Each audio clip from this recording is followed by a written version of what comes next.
The following is a production of DallasCowboys.com and the Dallas Cowboys Football Club. How about them Cowboys? Yeah! Go Cowboys! This is Cowboys Storylines with Nick Eatman. What's up, everyone? I am Nick Eatman, and this is another edition of Cowboys Storyline, episode number 3. We're so excited to finally get here to have the pads come on. You know, depends on who you ask. Is this the first day of practice? I mean, I think it's the first day. It was the first time we actually got to go out there and see them throw the ball around. But you ask others, some people even got here today, Nate Newton, just because, Isaiah Stanback, just because they want to see it with the pads go on, because this is football, or at least the closest thing to it. And I don't disagree with that. So today, Monday morning's practice out here at Oxnard, got to see the pads come on. It was very physical. Let me rephrase that. It was physical. It wasn't very physical. I mean, there wasn't guys getting, it's not the movie The Program, where they're out there doing Oklahoma drill, and it's not that. You're trying to be cautious with things, but still pretty chippy. Almost had a couple of fights there. Got to really see the offensive line, defensive line, those guys mix it up. Maybe it was a little too physical. We did have another injury in the middle of practice. Not sure how serious it is. Sam Williams left practice with it looks like a shoulder injury. The word right now is that it doesn't seem to be that serious. Doesn't mean he's going to be back to practice tomorrow, because this is the time to always be overly cautious. So I do think that he's going to be fine. And it's at a position, too, where there is a lot of depth, because I did see Dante Fowler making a lot of plays. And then the guy on the other side, 11, he's pretty good. I mean, he's really good. Micah Parsons today was just as good as we've seen before. There's a lot of times where Dak is running around and moving in the pocket and stepping up and making throws, and Micah's just sitting there like, I sacked you 3 seconds ago. Like, it would have been a sack. I'm trying to be a team player. I'm trying not to hurt the franchise quarterback. It doesn't matter who the left tackle is either. Tyron, I've seen let's go. He goes to the other side. Steele, Edoga, which Edoga gives up a little bit more than some of the others. I still think he's a guard. Whatever. What do I know? I don't coach O-line, but Micah Parsons is good. So there you have it. I mean, breaking news here. It's what we do on Cowboys Storyline. No, but he was good. But let's talk about some others. The receivers, when Dak was throwing the ball and getting it out, I think this was a day for the little guys. I think this is short stack day. Kevontae Turpin was making some catches out there. Brandon Cooks continues to make plays down the field, over the middle, whatever. He's not that short as Turpin and obviously Deuce, but he's not going to play in the NBA or anything like that. I mean, he might. He probably could. But Deuce Vaughn, again, they're not hitting the backs. I get it, but you can tell the difference between the guys that hit the hole and get through it quickly. They can't find him. I mean, seriously. Sometimes being his size can help him, and I think getting through the line, he's going to have some moments. Now, if he does get hit, he's probably going to lose some battles there, but he's got more toughness, obviously, than you think. I mean, when I look at Deuce, and we're planning on having him on the show. We were hoping to get him on today. It didn't work out. Maybe later in the week. We are going to get Jake Ferguson. Real excited about that.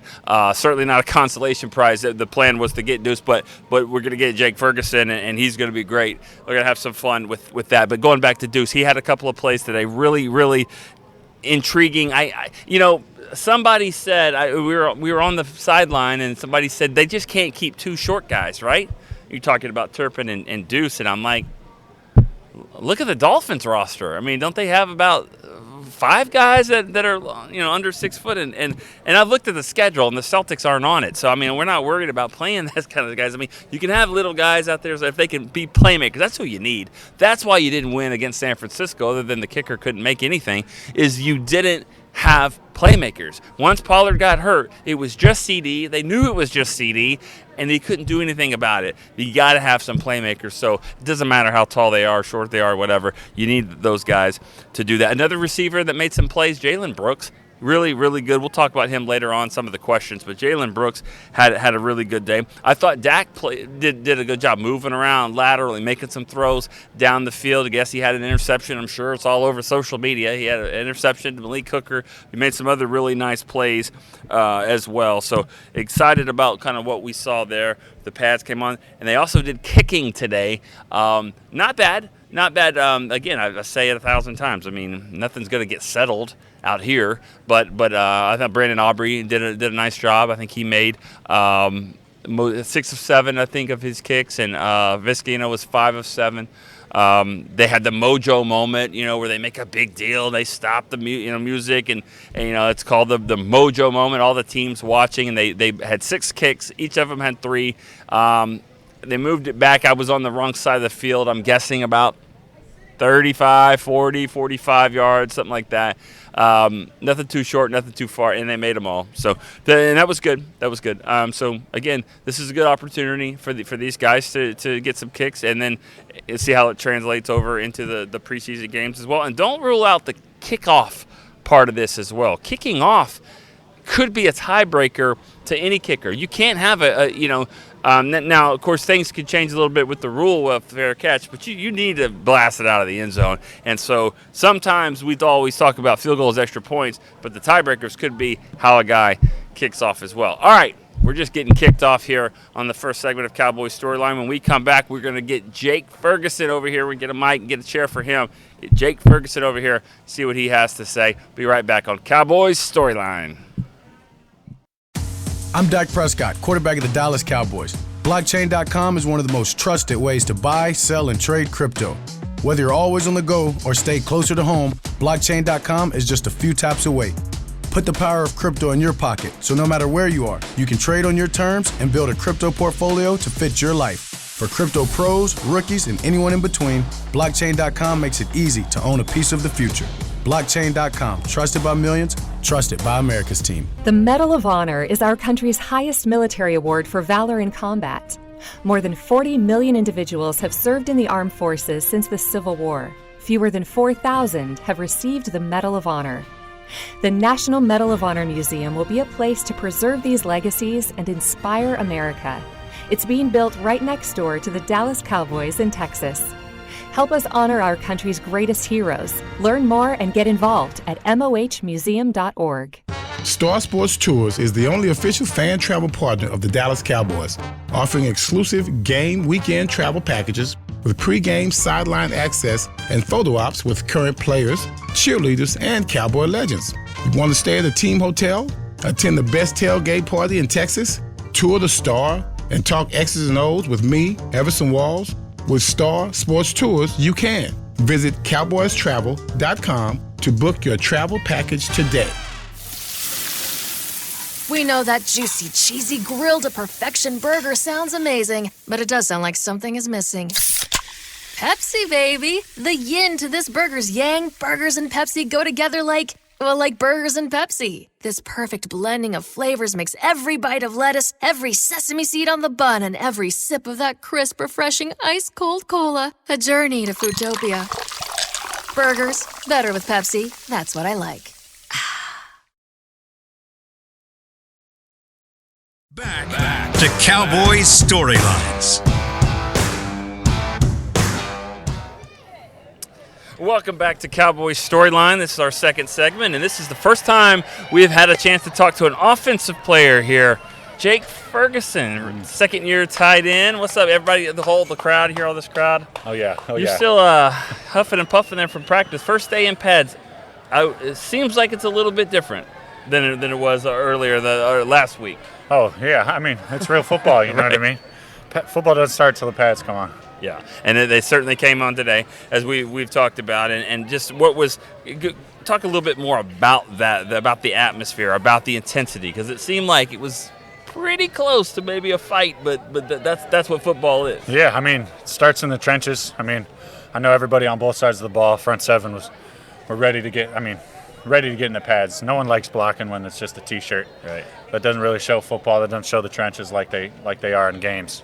And I think today, just kind of the energy that you saw today was just hey, we're back at it. You know what I mean? It's time to go. We're playing football again. You said something at an interview yesterday. I think you said the big biscuits. Nobody wants to block like the big biscuits like us, like Big Ten. You're talking about Big Ten tight ends and all that.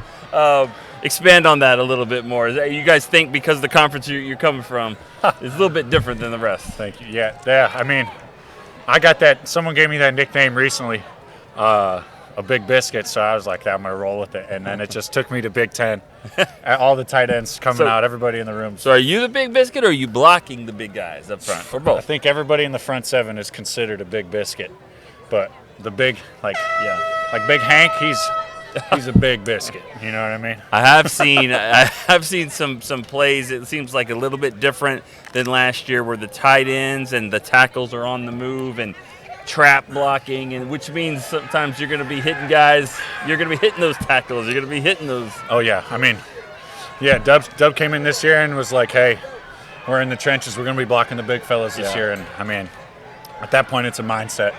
Everybody in this room can do it. It's just kind of getting over that hump where throw your nose in there and get after it. Well, speaking of that, have you been told of the Jason Witten wham the nose story? Jason, well, basically, I'll give you the short version. Jason Garrett was talking about how the tight end cuts in and is just supposed to just seal off the deep nose tackle, but he didn't ask Witten to do it in practice, and so he got upset about it. Like, well, I can't wham the nose, and here's your all-pro tight end. You're like, well, you don't need it. And he wouldn't stop. He was like, finally, like, fine, go ahead, do it. Do it. So that's to me is the example of the mindset of a complete tight end. I want to make catches down the field, but I also want to mix it up. For sure. I mean, it starts in the trenches. Yep.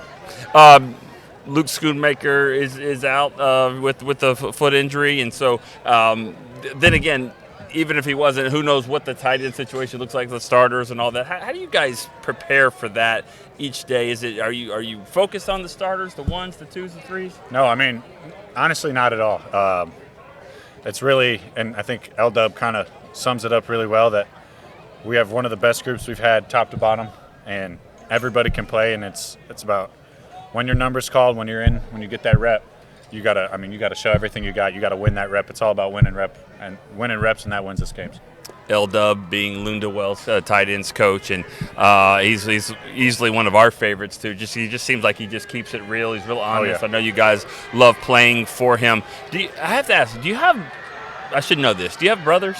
I do. I have an older brother. Okay, how old? 4 years old. 4 years. So competition-wise, you were probably always trying to catch up to him and do all that when you were younger. Yeah, I mean, all the time. We'd play football in the basement, tackle football, and he was obviously way taller, being 4 years older than me.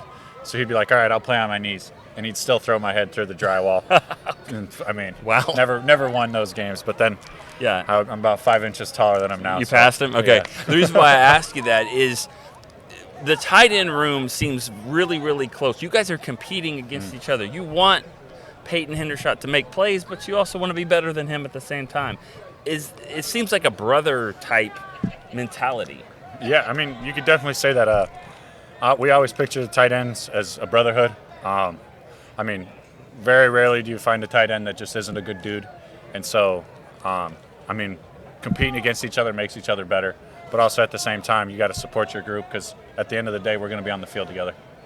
What did you learn last year from Dalton Schultz as a veteran, and then obviously understand the business side of things as well?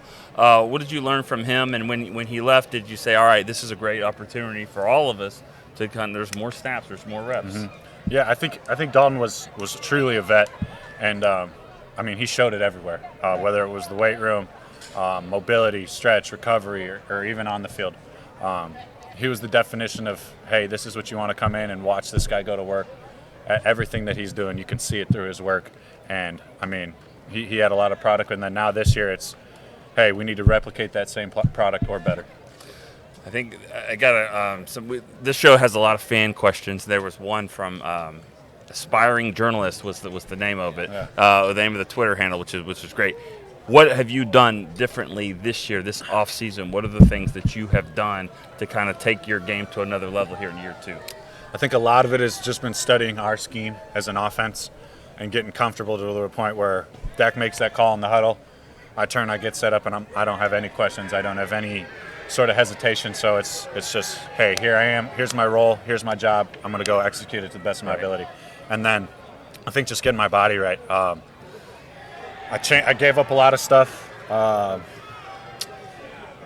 a lot of growing up to do. I think not only physically but mentally as well. And what'd you give up? Like food, like chips. Food? I gave up chips. Coming from Wisconsin, being a drinker, had to give up a little bit of beer. I love how you say a little bit of beer. I didn't just get. Yeah. Okay. That's in my blood still. Okay. Yeah. Cut but back. I mean, just the little things, and then taking care of my body. Got big into walks. Last night I was out here, did a couple laps. And just, I mean, not only is it good physically to just get your body moving and not lay around, but I mean for the mental part of things too. So you went on that trip with the offense with Dak and them, right? Yep. So you just drank water? Yeah, I did. Okay. Yeah. I'm going to ask you about Dak and the offense. The weapons you guys have added there, on obviously with Brandon Cooks, who seems like he has taken some other younger receivers under his wing. But how good do you think this offense has a chance to be? I think it has. I mean, our destiny is in our hands, and I think we're the ones who are going to decide how good we are as an offense, as a group, position groups. I mean, I think there's a great connection this year, not just inside position groups, but as an offense as a whole. And I think that's ultimately going to take us to the next level, but it is on our hands. Awesome. Real quick, and I'm almost done here. So if you just met some guy for the first time, and he was really funny and telling a bunch of jokes, the next couple times you meet him, you probably expect him to, be even funnier, right? Yeah. Where I'm going with this is, so you guys were very creative in your touchdown celebrations as rookies. Yeah. The bar has been set. Like, now you got to take it to another level. Yeah. So where does that come up from? I mean, is it here at training camp? Is it just like spur of the moment? Is it the night before? A lot of it's spur of the moment. Now I'm not talking like, hey, this drive if we score. It's more the game before. Yeah. Or the couple days before or so, or the week before. I've definitely got a couple on my mind right now that would be pretty good. A lot of the trouble is sometimes I want all 11 guys to do it. Right. The hard part is getting Tyron to want to buy into it because it might be a little goofy, but we'll see what happens. Yeah, that's funny. And also, you guys have to, as the tight ends, you kind of like need to be out there like in the formation as well, like everybody there. So I've always wondered that. How many touchdown celebrations like the night before in a hotel where they move the bed around and like, we're going to do this and this, and they never come out because they didn't score. We had. You got some of those? We had 4 probably last year that were just instant classics, but didn't just never popped up. Yeah. Well, might come up this year. We'll see. Hope so. We'll be looking for that. That means you guys are finding the end zone, which means the offense is doing its thing, and we know that you're going to be a big part of that. Second-year tight end Jake Ferguson, thank you so much for joining us here, and we'll be right back on Cowboys Storyline to answer your fan questions. The Medal of Honor is our country's highest military award for valor in combat. More than 40 million individuals have served in the armed forces since the Civil War. Fewer than 4,000 have received the Medal of Honor. The National Medal of Honor Museum will be a place to preserve these legacies and inspire America. It's being built right next door to the Dallas Cowboys in Texas. Help us honor our country's greatest heroes. Learn more and get involved at mohmuseum.org. I'm Dak Prescott, quarterback of the Dallas Cowboys. Blockchain.com is one of the most trusted ways to buy, sell, and trade crypto. Whether you're always on the go or stay closer to home, Blockchain.com is just a few taps away. Put the power of crypto in your pocket, so no matter where you are, you can trade on your terms and build a crypto portfolio to fit your life. For crypto pros, rookies, and anyone in between, Blockchain.com makes it easy to own a piece of the future. Blockchain.com, trusted by millions, trusted by America's team. Hey Cowboys fans, ready to spice up your next watch party? Bring Yo Quiero guacamole and be the game day hero. Yo Quiero means I want, and we know you want great, fresh-tasting, ready-to-serve guacamole for your home gating and tailgating events. Made with real avocados and the perfect blend of spices, it will be the star of any party. You can find us at your local Albertsons or Tom Thumb in the deli section. If you can't find it, talk to your store manager and tell them, Yo Quiero guacamole. Star Sports Tours is the only official fan travel partner of the Dallas Cowboys, offering exclusive game weekend travel packages with pregame sideline access and photo ops with current players, cheerleaders, and Cowboy legends. You want to stay at a team hotel, attend the best tailgate party in Texas, tour the Star, and talk X's and O's with me, Everson Walls? With Star Sports Tours, you can. Visit CowboysTravel.com to book your travel package today. Back to Cowboys Storylines. Welcome back, Cowboys Storyline. We got one more segment here. We appreciate Jake Ferguson joining us. He's always a lot of fun. You know those guys are fun when you just see, like we talked about with the celebrations and all that, but still, it's more than that. I mean, he can tell how serious he is about his craft and how wanting to be better and that opportunity that's there. And honestly, he's the guy that I think at the end of the day, he's going to be the guy I think that plays the most, because I think he's the most complete of the tight ends, and I just don't see anyone right now kind of unseating him to be the guy. So let's get to the questions, and I have to admit, I didn't have my paper ready when I just got it. I didn't have it ready when I was interviewing him, so I got a question from Carolyn Williams, wanted me to ask Jake, not including Hendershot, which tight end has seen the largest growth. I think he would have said, I really don't know. Honestly, I'm not sure who he would have said. Maybe one of those rookies, John Stevens, Noah Fant, those guys. But, I know Linda Wells is a really good coach, and so, he'll get these guys ready to go just like he did with Ferguson and Hendershot. Another question. I tried to get the question from the aspiring journalist. They had two, which is smart. That's how you're going to be a good journalist, because you already know how to do the double question in there. It's nice. Yes, the question to me was, which player are you most interested in seeing if they will be flexed, Leighton Vander Esch or Overshown? Well, Overshown's actually right over here, so I'm going to say Overshown because he's like here and his family's here and all that. No, but both of them are going to be the position flex that they're going to give.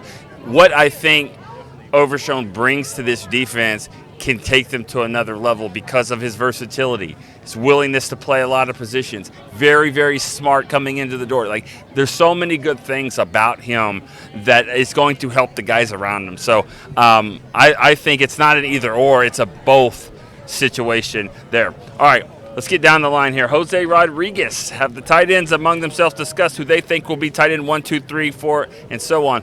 We sort of talked about that too, Jake. I don't think they're in that mode of worrying about that. To themselves, maybe, but right now they don't really talk about it. All right, Nathan Ross. He's a long-time guy. He's been out here. He lives out here in California. He's been out to Oxnard. He was out this year as well, so what's up to Nathan Ross? He said, Nick, is this really our best option when it comes to the field goal kicker? Isn't there better out there on the market? Yes, there are better kickers out there right now, more expensive too, but there are better kickers, but that's not what they're looking for right now. What they want to see is if Brandon Aubrey, Tristan Vizcaíno, they want to see if these guys can be the kicker, and I don't know if you can see it out here. It's a tough place to kick. We talked about it last week, and I think you're going to see it in games. There's always going to be a veteran kicker that's available, and so you just have to go there. If it's time to go there, that's what you do, but I don't think they're ready to do that right now. Why should they be? They want to see if these guys can make it happen. So we'll see. All right. Joe Simpson, he said, hey, Nick, long-time listener here. After Jerry's comments about Zach Martin, where's your level of concern about whether he will start the season with the team? We talked about Zach in the first segment and then Jerry's comments, and pretty alarming. But the concern about whether he will start with the season, you mean the regular season? No, he's going to play. I mean, $50,000 fines, they add up. But start missing game checks. Your salary is divided by 1/18. I mean, that is your salary. You start missing that, that's what's a real holdout. Mickey Spagnuolo used to say this all the time, and I believe him. Mickey says, I remember he was the first one to tell me, it's not a real holdout unless you miss a game check. So that's what I don't see that happening. I don't see that happen with Zach. So, as I said last week, he might be concerned, the team, the offensive line, the chemistry, but as a fan, you shouldn't be concerned. He'll get here, as Jerry says, when he gets here. All right. DJ from Lawyer Up 3. He's a lawyer out here in California. He says, is Dalvin Cook not an option because of his price tag or the scheme? I'm not sure it's either one, honestly. I mean, could they go sign him? Yeah, they could sign Dalvin Cook if they needed to right now. They could bring him in. Scheme-wise, what? I mean, big running back that catches the ball out of the backfield? Like, yeah, you can fit a scheme around him. I think it's injury, durability, age, progress stopper, all of that. And it's not just the Cowboys, it's all the other teams. So, it's same with kicker. If a team decides they need later on to get the guy, they'll go that route. I wouldn't imagine it happens here, though. Mike Gray, another old-time listener from Apopka, Florida, he said, I have not heard much about Damone Clark. Do you think he'll make a big leap this season in year 2? I do. I think the linebacker position, I think the guys that we've talked about before just now with Overshown and Leighton, I think Clark has a chance to really make that next leap. We didn't think he was going to play last year. And he not only did he play, but he played pretty well, especially for a rookie that coming off an injury like that. So I think he will do. He'll be just fine. I think he's going to be a guy that's going to help. Love his attitude, business-like approach all the way for Damone Clark. All right, Matt. Sports Matt 12. He says, I know it's still early, but a roster surprise that can happen that wouldn't completely shock you. I just think the defensive tackle position is going to be – it's going to shake out in a way where you're going to see some good players that are released. They're going to have to cut draft picks. I don't know who, but there's not room for – Quentin Bohanna and Neville Gallimore and Chauncey Golston and all of them. I'm not saying neither one of those is going to get cut, but I don't see how they all make the team. Those are the guys that are 3, 4, and 5 on the list. So I just that's the position I think something weird is going to happen there. All right, Brian Woodward. Do you believe this defense can be the number 1 defense in the league this year? If so, what unit needs to play the best to achieve that? Linebackers, I think it's the linebackers because I do think that the defensive line, the edges are going to be great. I think the corners, I think they're going to be good all the way. The linebackers probably got the spot that really is something that makes you kind of scratch your head a little bit. So that's the position look at. All right, Eric, 2 R's. Eric with 2 R's. I like it. This is a good question. Is Jalen Tolbert really standing out, or is it a matter of expectations relative to last year? That is something that we always have to factor in, always, because when you think, is this guy going to line up okay? Is this guy gonna actually make the catches? So yeah, I mean that was the bar. It was so low last year. Then now is he making plays? Yes, but he is making plays even on top of that. I think he does look really good right now. All right, what are the standouts? This is from Mayo. This will be our last one. Who are the standouts of camp so far? Is there a player on this team that isn't being talked about you feel will make a significant impact this year? Remember, they just put the pads on today.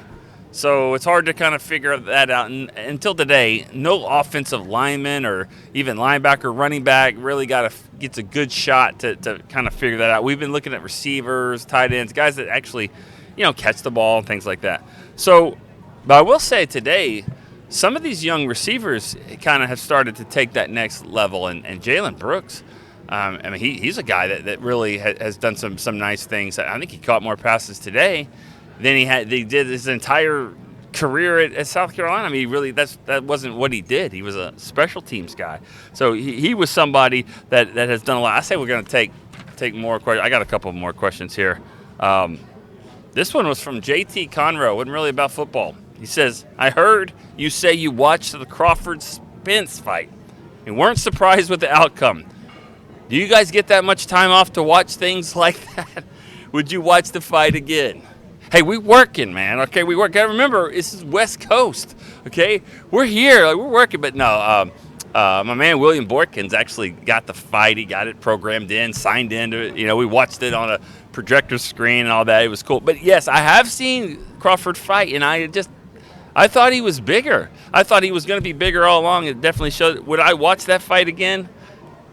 If it's on, maybe. But, I'm not going out of my way because, I think we've seen what happens there. So, I don't know. And maybe they fight a different weight class. Who knows? You guys didn't know you were going to come here for some boxing. analysis as well. But yeah, to answer, hey JT, we working, dude. We work.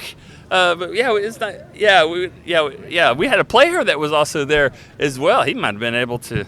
It was Isaac Alarcon. I've seen him kind of swing a little bit. He might have been able to. I bet he's boxed a few in his day. All right, great stuff. Appreciate all the questions. Love it. Remember, if you just joined us, this is your first show. Remember, this is not going to be our format all season long. This will be what we're doing out here at camp. When we get back to the start, though, we're going to take a lot of more questions over the phone and have a little bit more fan interaction that we have right now. But for what it is right now, we're doing great. For Chris Beam, I'm Nick Eatman. We will see you next time on Cowboys Storyline.